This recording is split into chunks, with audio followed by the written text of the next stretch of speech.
સુરતના વરાછા વિસ્તારમાં સગીર વયની દીકરીના અપહરણ અને દુષ્કર્મની ઘટનામાં લાંબા સમયથી વોન્ટેડ આરોપીને પકડવામાં પોલીસને સફળતા મળી છે.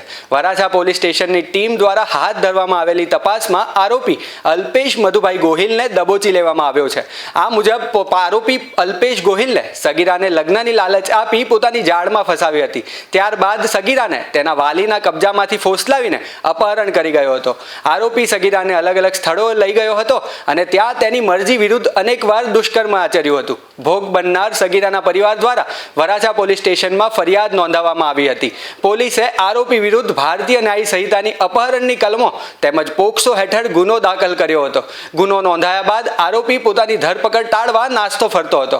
વરાછા પોલીસે ટેકનિકલ સર્વેલન્સ અને બાતમીદારોની મદદથી આરોપીને શોધી કાઢ્યો હતો અને હવે તેને કાયદાનું ભાન કરાવવાની તજવીજ હાથ ધરી છે.